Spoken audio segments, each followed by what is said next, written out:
Як справи, друзі?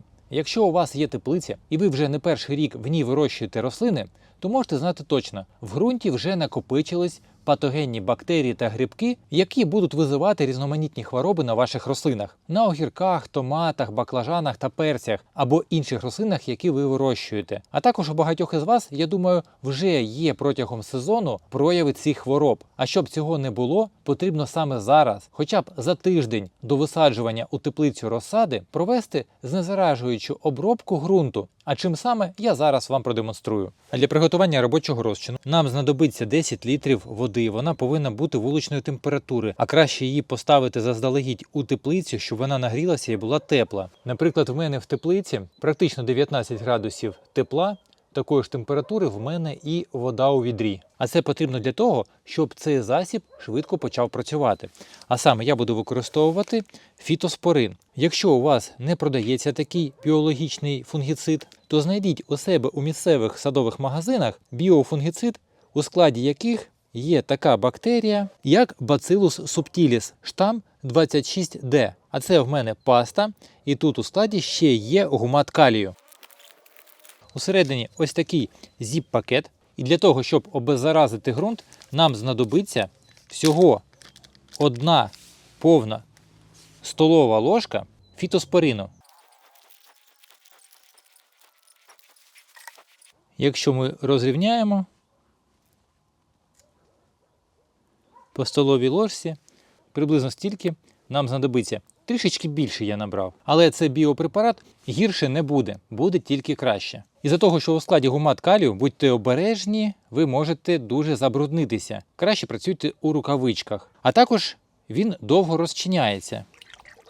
Як ви можете бачити, на його розчинення потрібен буде час. А тепер уважно слухайте, тому що розповім про головні моменти приготування та використання. По-перше, бактерії Bacillus subtilis дуже швидко гинуть під прямими сонячними променями. Це означає, що готувати та розводити цей засіб, коли ще світить сонце, можна, але поливати ґрунт краще ввечері, коли сонце на грядки вже не світить. Друге, потрібно повністю розчинити цей препарат, а для цього вам знадобиться перемішувати протягом приблизно 5 або 10 хвилин, поки жодного комочку на дні не буде. А також поки бактерії Bacillus subtilis знаходяться у пастоподібному стані у пакуванні фітоспорину, вони сплять. А щоб їх пробудити, щоб вони швидко почали розмножуватися, їх потрібно запустити. Для цього і треба теплу воду використовувати, щоб температура була не нижче 15 градусів. А також після повного вимішування потрібно залишити цей розчин у теплому, бажано темному місці для повної активації усіх бактерій. І тільки потім використовувати по ґрунту. І як я і казав,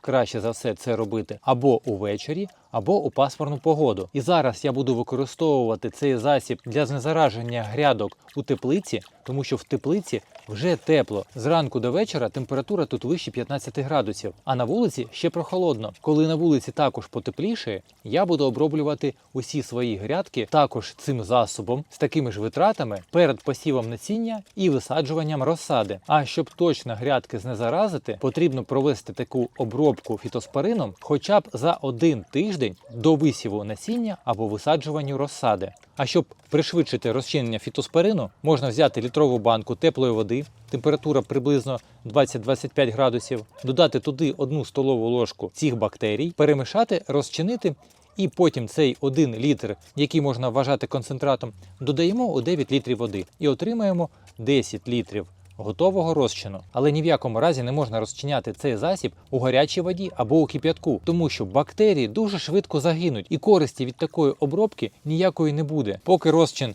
готується, настоюється, ми підготовуємо грядки. А саме їх потрібно добре пролити і дати воді увібратися. Це потрібно для того, щоб бактерії Bacillus subtilis дуже швидко і дуже глибоко проникли у весь ґрунт і знезаразили його. І якщо ґрунт у теплиці дуже сухий, то глибоко цей засіб не проникне і не зможе повноцінно знищити усі патогенні бактерії та гриби, які знаходяться у вас у ґрунті. А приблизно через годину, коли вода у грядках після поливу вже увібралася, коли засіб наш повністю розчинився і приготувався, ми приступаємо к знезараженню грядок. А для цього потрібно на 1 квадратний метр грядки вилити 5 літрів цього засобу. Це з урахуванням того, що я грядку вже пролив водою. Якщо ви грядку водою не будете проливати, то на 1 квадратний метр потрібно вилити 10 літрів цього засобу. Таким чином у ґрунті буде достатня кількість цих бактерій, щоб знищити патогенні бактерії та пригнічувати їх розвиток. А фітоспорин захистить ваші рослини від таких хвороб,